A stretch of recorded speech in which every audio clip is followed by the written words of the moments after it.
Thank you for joining us today. My name is Allison Ban, and I'm the Executive Director here at Spark, a Center for Social Research Innovation. We are thrilled to welcome you to today's Spark Talk, Identifying Racism in Predictive Policing with Andrea DaViera. I'd like to begin by giving honor and thanks to the Haudenosaunee and Anishinaabe nations as the traditional inhabitants of the lands where McMaster stands. To say that is to acknowledge a debt to those who were here before us and recognize our responsibility to respect and honor the intimate relationship that Indigenous peoples have to this land. Andrea DaViera is a doctoral candidate in community and applied developmental psychology at the University of Illinois, Chicago. Her research has two main areas of inquiry, documenting systemic inequities produced by the criminal and legal systems, and understanding of bolstering anti-racist community organizing. We are thrilled to have you here with us and look forward to a lively presentation and conversation. Great. Thank you so much. I think that's my cue. I will go ahead and take it over from here. I've got a presentation that I'm going to run through and I'll share my screen. Okay. Everyone can see that. I'm just going to go ahead and dive right in. Excellent. Just a quick agenda of the things we'll be covering. I'm going to give you just a tiny bit of my personal background as I think that's relevant. I'll give a broad theoretical background and framing of the research. Then we'll talk about this present study on racism and predictive policing, and we'll have hopefully a little bit of time for questions and discussion. So just a little bit about me. I am a doctoral candidate at UIC, University of Illinois at Chicago, in community and applied developmental psychology. I got a bachelor's degree in psychology from Purdue University back in 2015. I also have a very big organizing background. I've worked for a community newspaper, unions, student and community and political organizations. And doing so, I take a very specific social justice lens to my work that I describe as feminist, abolitionist, anti-racist, and anti-capitalist. And I introduce this because this is the perspective that I do bring to my research. And because of this, I really do want to emphasize that I think it's very relevant that while we're doing research and interacting within these spaces like universities, we need to acknowledge that there's an inheritance of colonial violence. What I'm showing on the screen right here is Chicago as it was previously looking like without borders before Euro-Western colonization. And because of this, I really do believe in a firm commitment to becoming accountable to anti colonial and anti racist change in both myself and the systems that I'm embedded in. With that being said, I view this framework in my research interests. And it didn't exactly start so critical. I actually started my early grad school career focusing on community violence, poverty, neighborhoods, issues about safety, specifically in Chicago. And that really did inform my more recent research, which is on policing the prison industrial complex, abolition, social transformation, and anti racism. And more recently, I'm doing more research that kind of goes into these veins, such as applications of anti racism and investigating the impacts of carceral investment on people and society. Today, I will be talking about one of my studies, which was entitled Risk, Race, and Predictive Policing, a critical race theory analysis of the strategic subjects list. Luckily, it came out just earlier this year. One thing I really like to emphasize before I really dive into theory and research is that I want to acknowledge that I am using a lot of literature that comes from the North American context. And I do see this as a little bit of a limitation because the issues that I talk about are really transnational and so must be the solutions and research that we do to address them. But I want to take that caveat and still move forward. The theoretical grounding and background that I'm going to cover before I get into the study is going to talk a little bit about critical race theory, the prison industrial complex, and PIC abolition, which is short for prison industrial complex.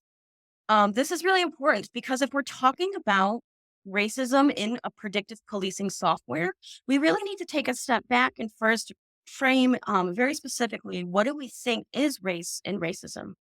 And that is exactly what critical race theory helps us do. I know in the United States, it's being heavily criminalized, but critical race theory is just a pretty simple assertion that racism is real and it impacts everything. But within that pretty succinct framing is a lot to unpack. The first thing is that race and racism are social and not biological constructs. They were specifically created through social and political power and social forces, and that had an intention to it. So when we talk about systemic or structural racism, we have to remember that they are embedded in systems by design. They are not an aberration or an accidental feature. They are really a part of the program, so to speak.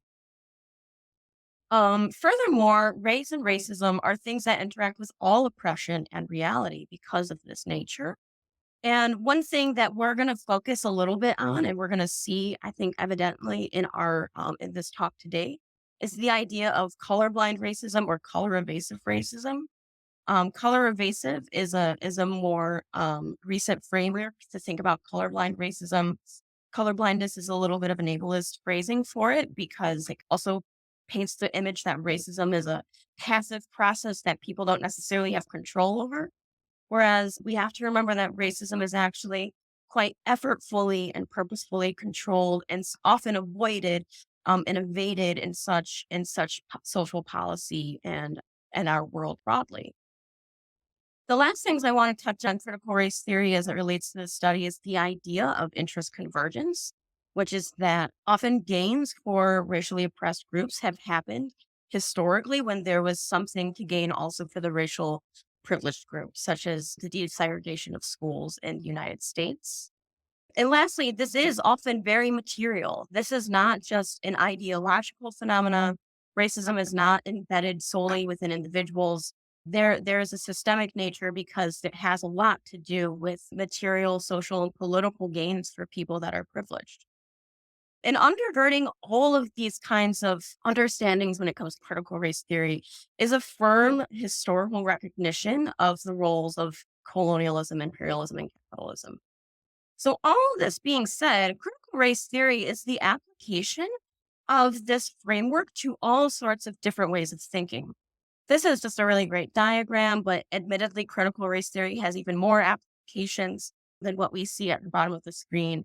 There's quant crit, which is something I pulled from for this specific study. Discrit is the application of critical race theory to disability justice and disability theory. And this study really takes a critical race theory perspective on police, prisons, and surveillance, and specifically a predictive policing. And I will make sure I do a little unpacking of what the prison industrial complex and abolition is before we get to the software part of the conversation.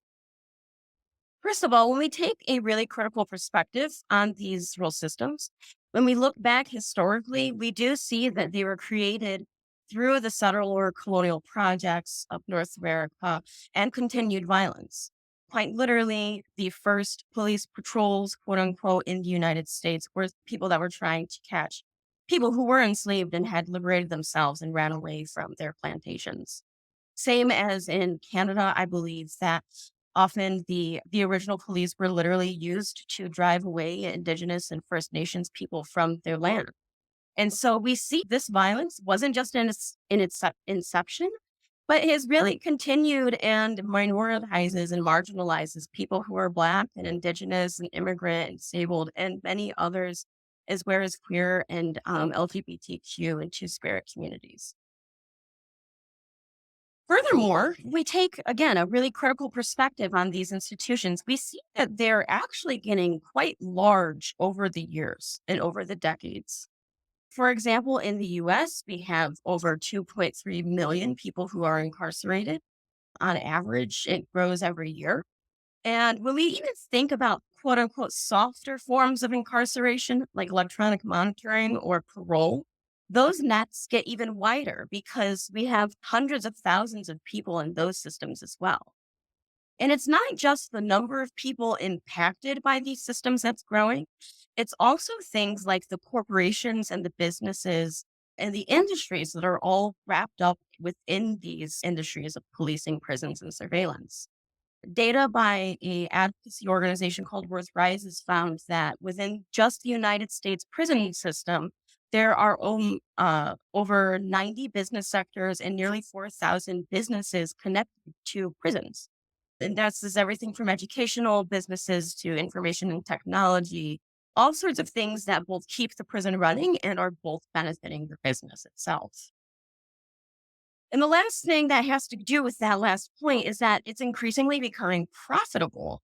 In the United States, just from local, state, and federal funding, prisons and police receive over $2.15 billion.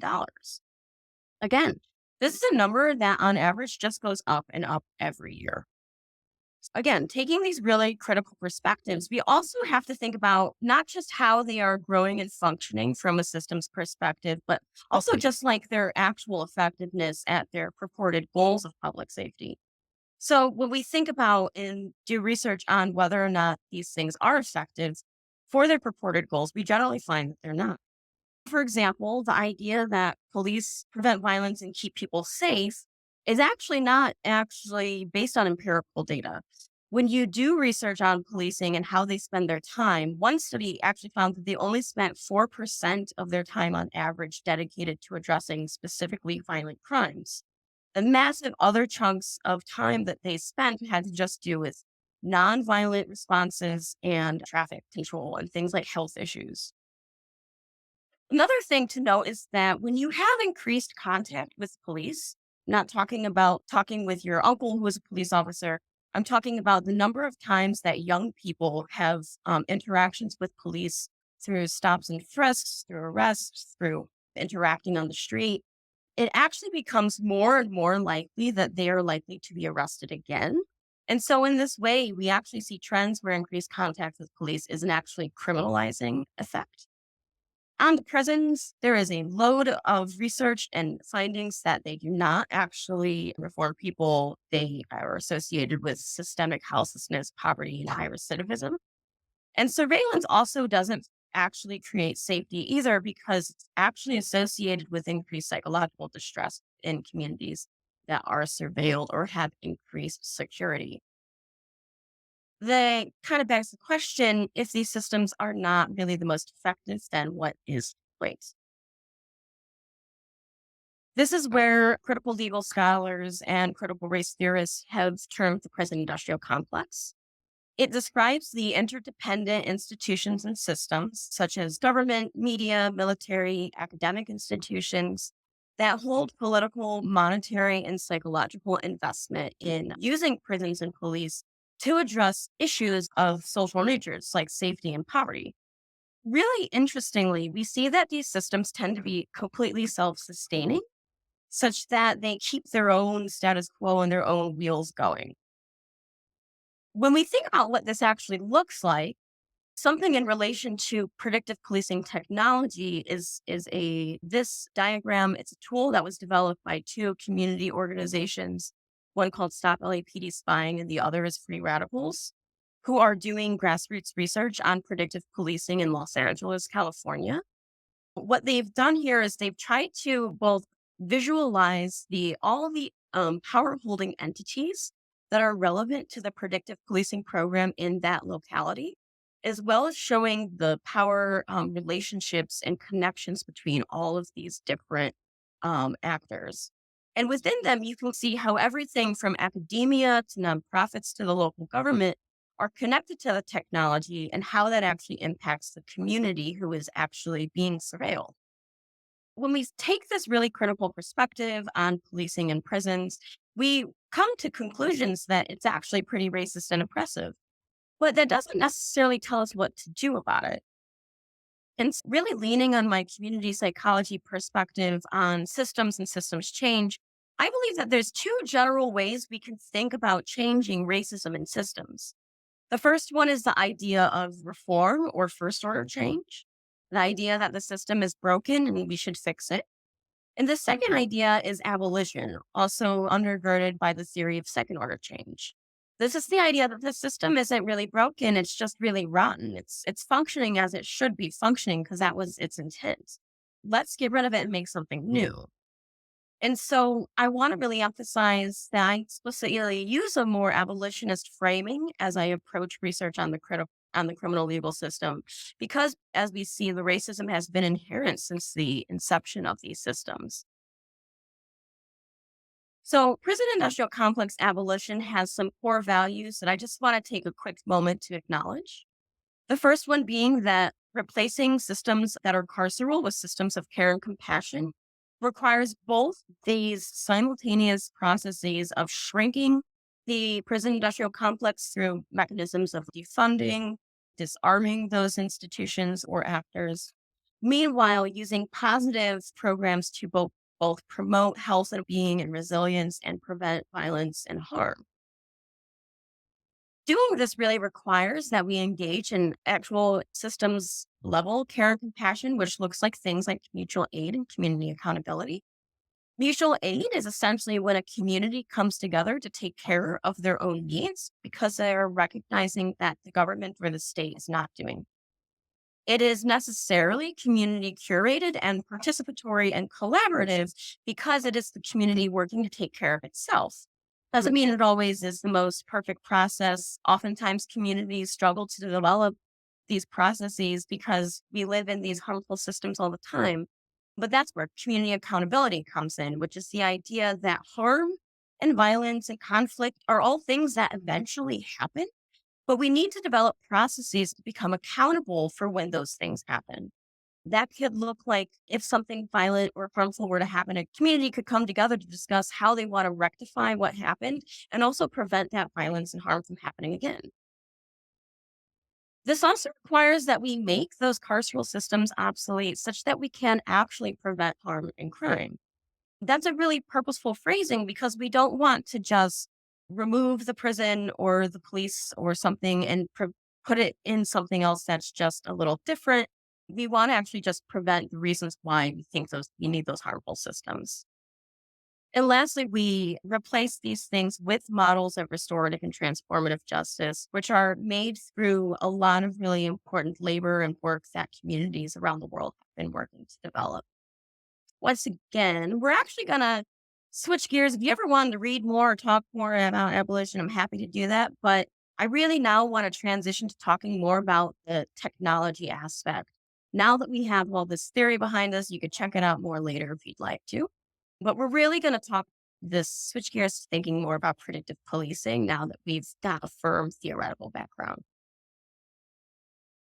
So, what is predictive policing? Policing is essentially when you apply advanced data collection and analysis to trying to inform law enforcement practices or policies. The idea is that you take data that is usually collected by the police to predict crime or criminals or when crime happens or who is involved or where it happens. I really want to emphasize that this is considered a policing reform because it aims to improve the policing objectivity. The idea is that if you inform their practices, if police are racist and you inform their practices through data and analysis, then you can reduce their bias. Furthermore, people often argue that there's no empirically associated negative drawbacks associated with predictive policing. However, they also acknowledge that there's not the most consistent evidence of effectiveness. Researchers that even are big advocates of predictive policing admit that you have to really evaluate every single specific algorithm and model and specifically what kinds of crime they're trying to prevent to see if they're actually effective because there's a lot of mixed evidence on that in the literature broadly. And once again, I just want to emphasize that this is considered a reform, as I previously mentioned, that there's reform approaches or abolitionist approaches, because again, it's trying to improve the efficacy of policing by trying to fix a system that they think is broken. There is a lot of criticism of predictive policing, though. It doesn't just come from me, it comes from other researchers, lawyers, grassroots activists, civil rights organizations, and others. Mostly because they argue that it could infringe on civil rights and specifically the Fourth Amendment within the United States, which says that you can't be surveilled or discriminated against by law enforcement, and that it requires some sort of very much specific, very strong reasons for suspicion that they would only be able to do that. And really, there's also just a very big general lack of transparency in how these tools are used or created. especially what kind of variables they use in these algorithms and stuff like that.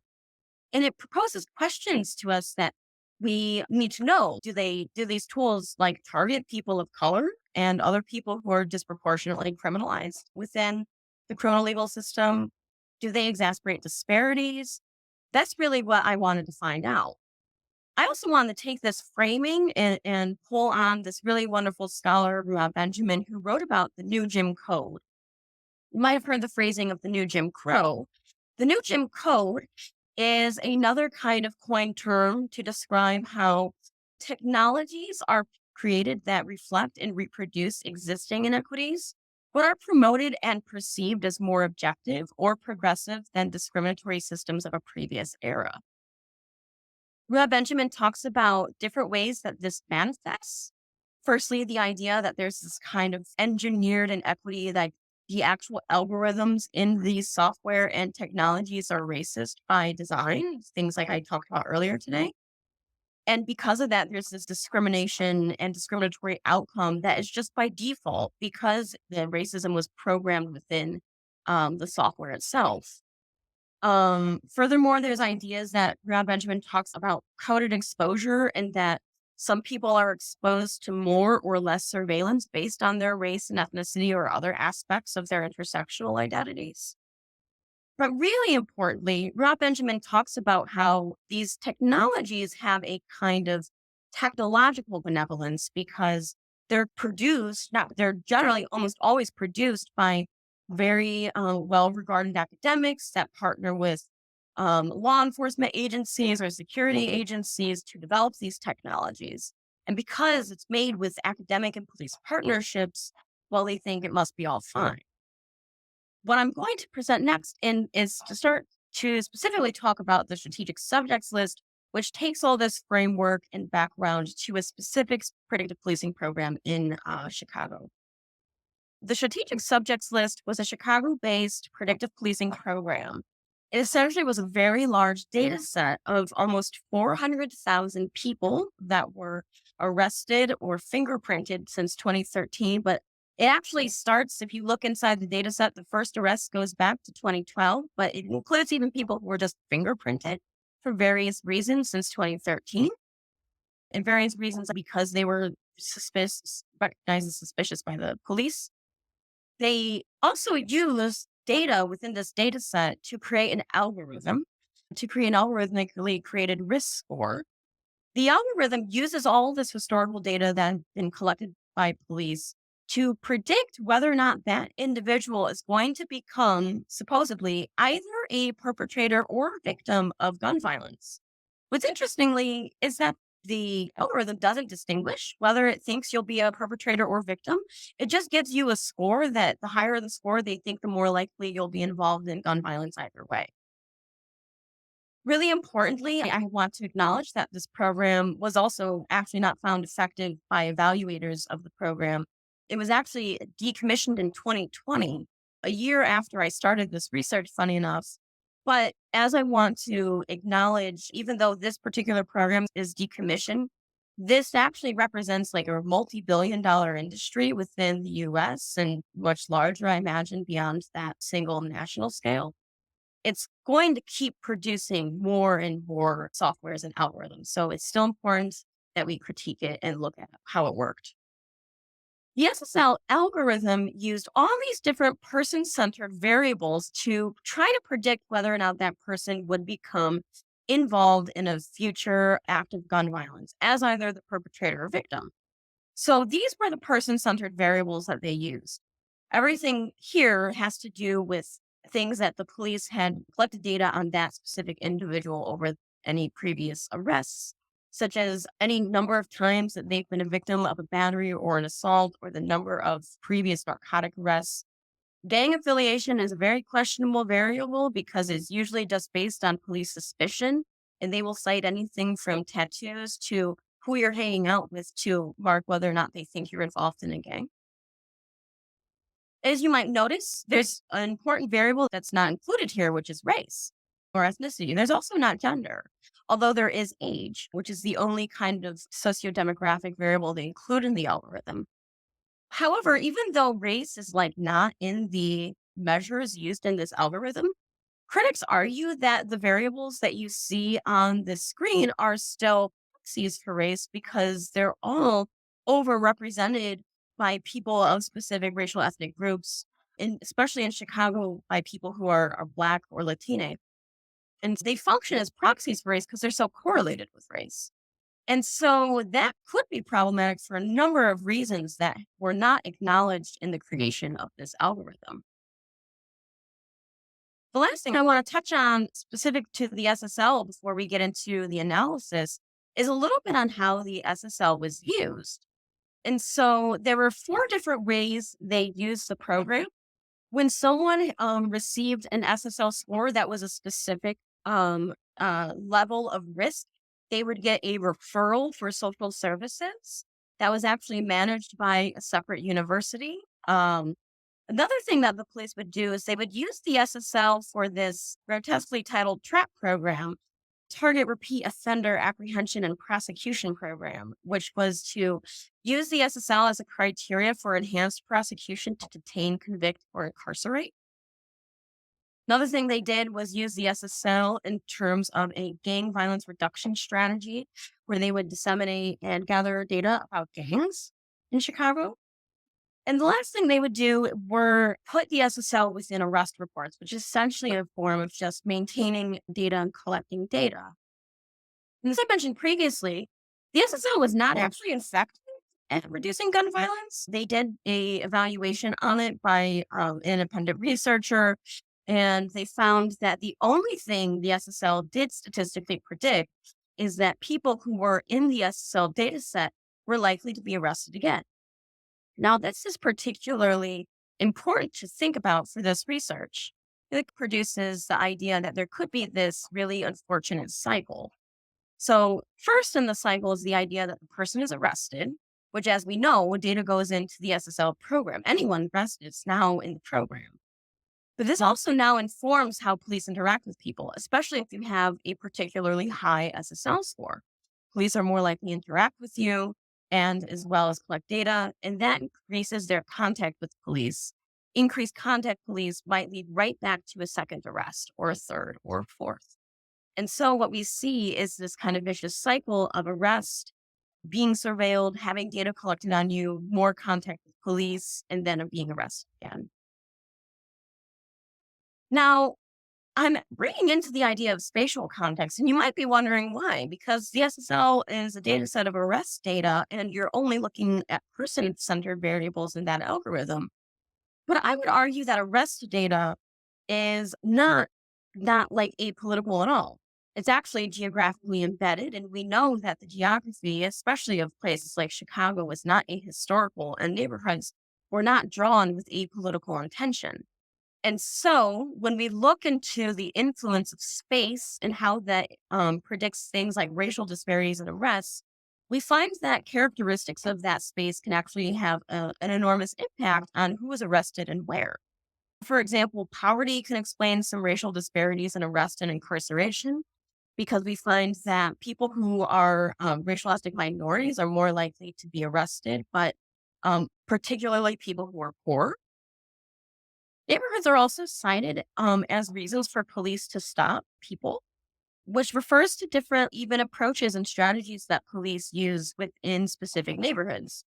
For example, police are more likely to use proactive policing in neighborhoods that are Black, where they are more likely to go into the neighborhood and look for something to find or investigate.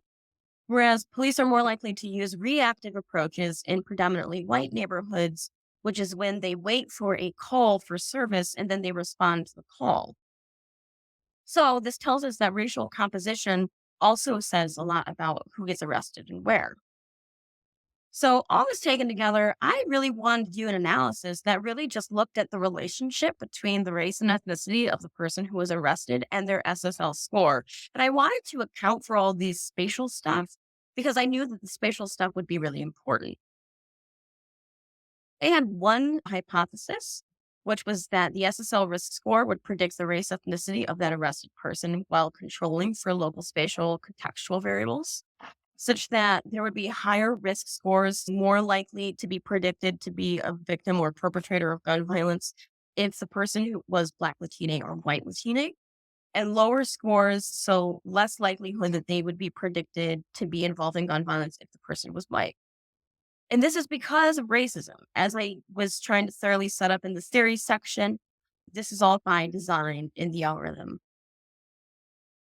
Quick overview of the methods. I'm just going to touch on these things briefly, especially so that we can get to the results.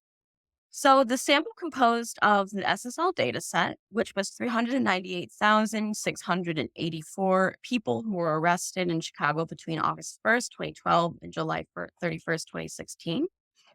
Out of the variables in the data set, I'm just specifically focusing on these four, which includes the SSL risk score, the race and ethnicity of the person who was arrested, the geographical positioning system point where the arrest occurred, and the corresponding broader neighborhood area of where the arrest occurred.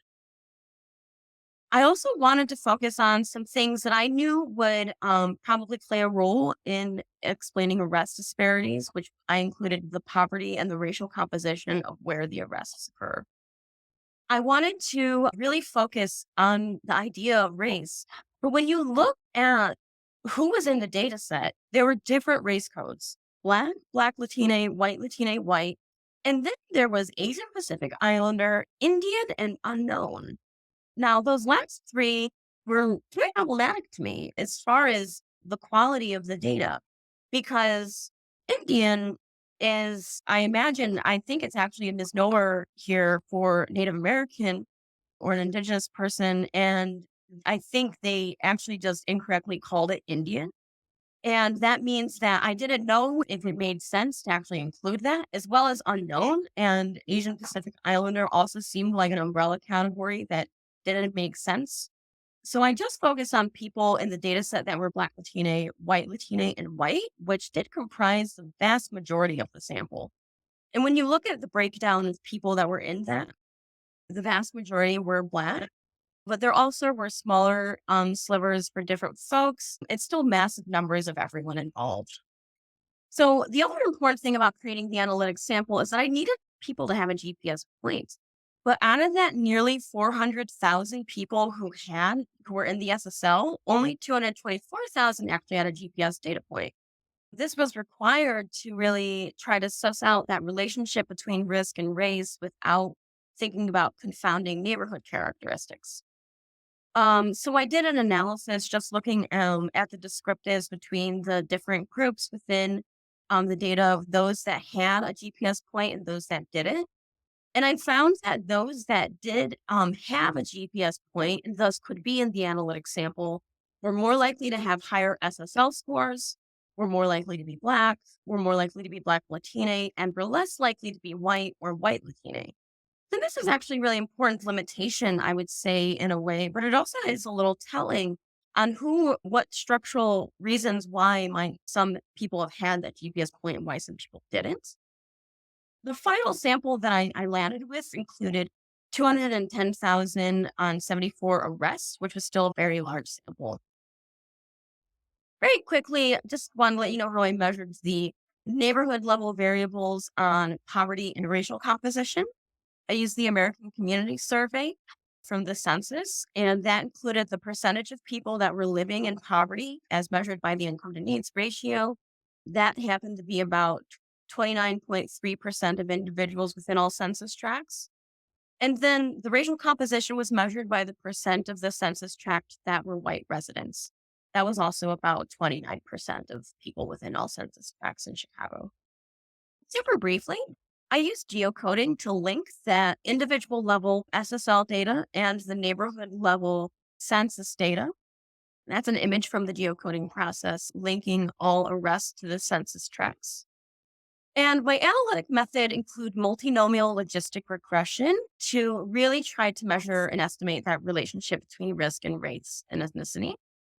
But I also did a lot to try to control for all the spatial stuff. So this included community area fixed effects. That accounts for all time and variant factors associated with the community area.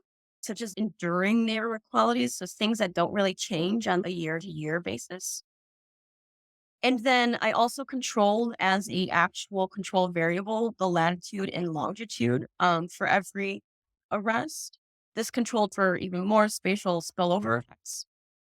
And lastly, I clustered the standard areas by community area to help account for spatial independence. That's essentially the idea that what happens in one neighborhood space is going to be affected by things in surrounding neighborhood spaces. So, really quickly, before I show you the results, I want to tell you how to interpret them. That SSL risk score was standardized to help us understand the interpretation. And I am reporting the relative risk ratios. A RRR of greater than one essentially means that the arrest was more likely to be a specific race ethnicity compared to being white. A risk ratio of less than one means that the arrest was less likely to be that specific race compared to white. And a risk ratio of one would indicate no likelihood either way. It's also a little color coded to help us understand. So we have three models here. The first model estimates how the risk score plus poverty and population white predicts that the arrest was a Black person compared to a white person. The second model focuses on whether the arrest was a Black Latina person versus a white Latina person. And the third one focuses on whether the person was white Latina compared to white. So what we see is that there was an increased risk as hypothesized that the more likely there was a higher SSL score, the more likely the person was both Black Latina or white Latina compared to white. We also found a similar relationship for the poverty variable. So the more likely there was greater poverty in the neighborhood, the more likely that the arrested person was Black, Black Latina, or white Latina. And lastly, we did see that the racial composition variable was significant just for the model testing for people who are Black. So the greater the population of that census tract being white residents, the less likely the arrest was going to be a Black in that data set. And so let's unpack what these mean. Hopefully, I have a little bit of time to chit chat at the end. And so we see that the results provide empirical support for the previous critiques and the hypothesis because the risk score did predict that the arrested person was more likely to be Black Latina, white Latina, and Black, such that the higher the risk score, the more likely that we found that they were to be each of those racial ethnic groups compared to white. This kind of follows along with the line that the algorithm was imbued with data that had proxies for race. And so the algorithm was necessarily producing racialized risk scores. Poverty and racial ethnic composition were also significant. And I think this actually has to do with the implications of proactive policing. As we can see with the previous research on how the SSL was used, it was generally used in proactive approaches, having people put on the different trap program, the GBRS, the things that would make police more likely to arrest them again, meant that I think people were just getting arrested in places where they live. When we look at the magnitude of the relationship between risk and race, we saw that Black Latina people had the strongest relationship with the risk score. I interpreted this as the idea that people who are doubly minoritized by police were maybe to be most targeted. Really quickly, just taking this through the idea of the new Jim Code, we can see that all of this is built in through the design of the algorithm because, as I just mentioned, the variables are correlated with race, which leads to a hyper arrest of Black and Latina people, and that they are necessarily then more likely to be surveilled because of that cycle we looked at earlier. But this all might still be interpreted, even though I've laid out all these reasons for why the algorithm is racist. People might still interpret this as like an iatrogenic effect, where it's just like the accidental negative consequence of a well intended intervention because it was developed by academics and police partnerships. There's definitely some limitations, especially with using police data. We have no idea how police actually coded the race ethnicity data, and the fact that there were Indian and unknown really makes me very suspicious that they actually asked the person that they are arresting how they identify themselves. So the implications of poorly coded police data are actually really massive. I'm happy to spend a second talking about that. But another thing I wanted to acknowledge is that some people had GPS points and some people didn't. It's another thing that we had no idea why. But we did see that people with GPS points were more likely to be Black, Black Latino, and were more likely to have higher SSL scores. So there was a very significant difference there. I really advocate that for future directions of research, we think more about material implications of being surveilled. Previous research highlights that being surveilled is associated with both things like increased distress and poor performance for young people in schools. And so, if we really want to argue against the usage of these tools, we also have to show the human and societal outcomes and impacts of these things. Last thing I want to say are just some small, hopefully big takeaways and contributions to the literature.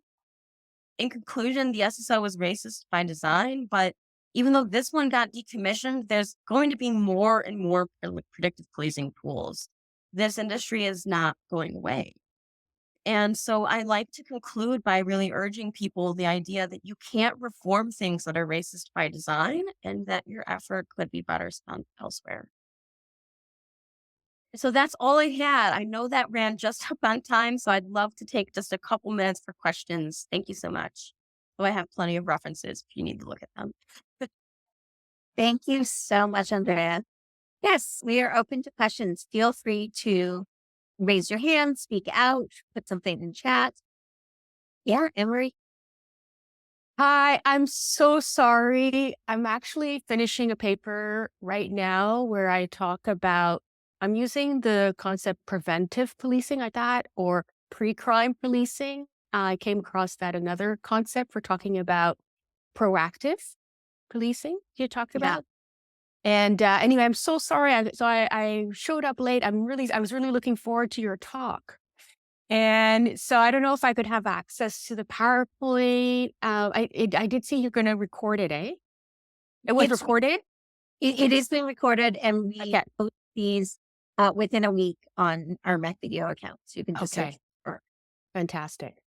I would Okay. also happily send the paper. The paper's got even more to it. I wish I could spend even more time talking, but yes, thank you Okay. so much. Yeah, I'd love to, because I mean, what you're doing is exactly what I'm focusing on in this paper and what I want to address in the future. And I guess my question would be what I'm arguing in this one paper. It's based on a participatory action research project I did some years ago with Black and racialized kids in the city of Montreal. And when I'm going further with the data, because one of the things that I think your talk illustrates and what the research is showing, right, is we've got these kind of laws and policies that are basically instructing, I argue, authorizing officers to discriminate, right? To engage in racism, racist practices.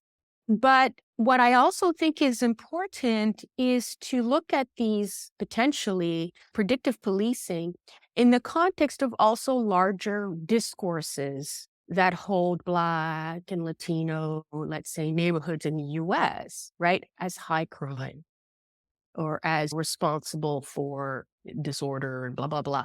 Because what I observe is that not only now do these laws enable them to do disproportionate interceptions, it also authorizes violence. So the disproportionate interceptions are correlated with also more violence towards Black and racialized people. So I'm wondering maybe how do you interpret the predictive policing or in the context of larger racial inequalities and discourses criminalizing these populations?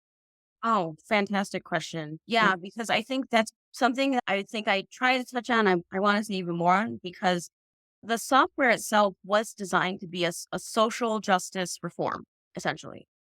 The specifically, it was made because the idea is that police are racist because they're biased. They have these implicit biases. And so if we give them something scientific and objective, like data and analysis, we'll get rid of the bias. But the actual software you're giving them has it programmed in the algorithm. it's unescapable because the data that the police collected was by its nature discriminatory. So you put racist data in, you get racist outcomes. And I want to uplift something from Stop LAPD Spying, that activism organization I mentioned earlier. They have these really wonderful research reports that they do on their own exposure to surveillance in Los Angeles. And one of the things they argue is that we have to remember to zoom out from just critiquing like bad data and bad algorithms, because in the macro picture, why do we want to defend the idea that the state can or should surveil people for criminal intent? And that idea itself is problematic. It's not to say that we don't want to do things like monitoring or evaluation, or things that where we can monitor the impact of policy and practices. That's not surveillance, though. Surveillance has a very specific intent, as we can see from other historical research. Um, it's this really great book on, it's called Dark Matters on the Surveillance of Blackness. And it really just goes to show how the actual tools of surveillance were created through the defense of the transatlantic slave trade, through setting up those plantations. And again, the data, you can't reform this. It goes into the idea that, as why I advocate for abolitionist interpretations and actions, which is to say that we replace systems that are carceral and harmful with systems of care and compassion. Other questions or comments? I have one. It's been interesting because I read your paper and I followed a lot of this literature.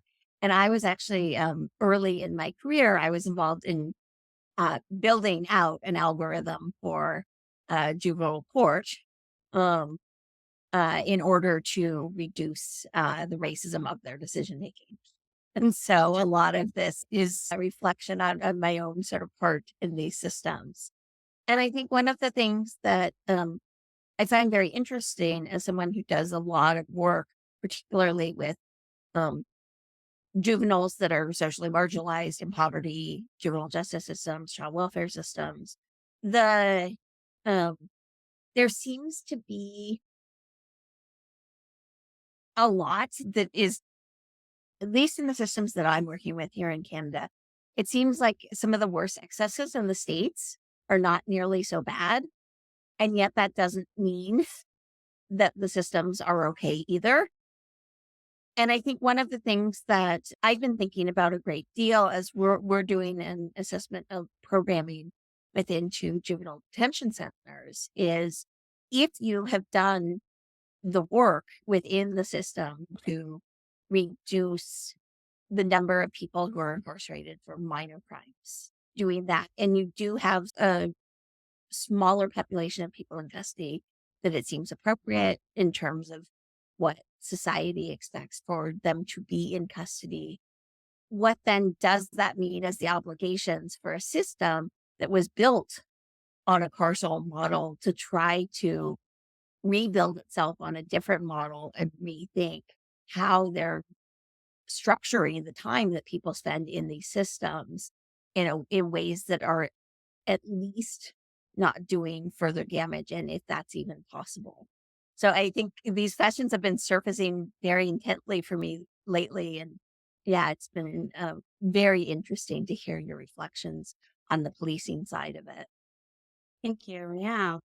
One thing that comes to mind, and I actually wrote about this in the other paper that I got out this year about abolition, which was the idea that we have to think about it as an evolution. Like I myself, 10 or so years ago, when I was becoming first introduced to these ideas, I remember advocating for things like reforms often. Things like we should diversify police departments, we should give them body cameras, we should do things that would make the system not so racist, but fix it, right? And I think the thing is, often those things don't tend to stop the inequalities. I think of a really tragic experience in Chicago where a young boy was shot by police, and right before he did it, he turned off his body camera. And it's really sad because that actually wasn't really like a case that received justice, quote unquote. I don't think that officer was really reprimanded in the ways that the community wanted. And I know that in Canada, the numbers comparing like incarceration are much smaller. However, I think I also remember one of my Canadian colleagues mentioning that the data on race and ethnicity in the criminal legal systems in Canada is not actually collected consistently. And so it's hard to actually know the full scope of the racism and the disparities. And one thing I would argue is really trying to still think about, is there ever really a justification, especially when we think about like how punishment actually functions psychologically and how people don't tend to respond to punishment to stop negative behavior change. At least one of the things I know for sure is that punishment has to be behaviorally has to be consistent and quick in order for it to subdue that behavioral response you're trying to prevent. And at least in terms of the United States, the criminal legal systems are not consistent nor quick. That's why one of the predominant reasons why I would argue they're not capable of really preventing things. But I like to come back to this idea of evolution and that becoming abolitionist happens to be a title of a really great book. Becoming abolitionist is really a process that requires an evolution and a recognition of growth. Because like I said, I myself wasn't like this 10 years ago per se.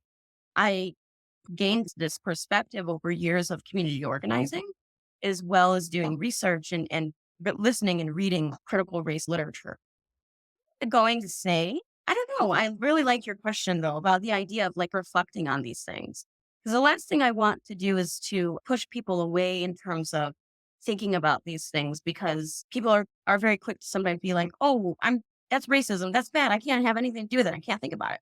That's exactly what color evasion is. One of the things I brought up earlier, evading the discomfort, the talk about racism, or how we have maybe been implicated, myself included, in that process.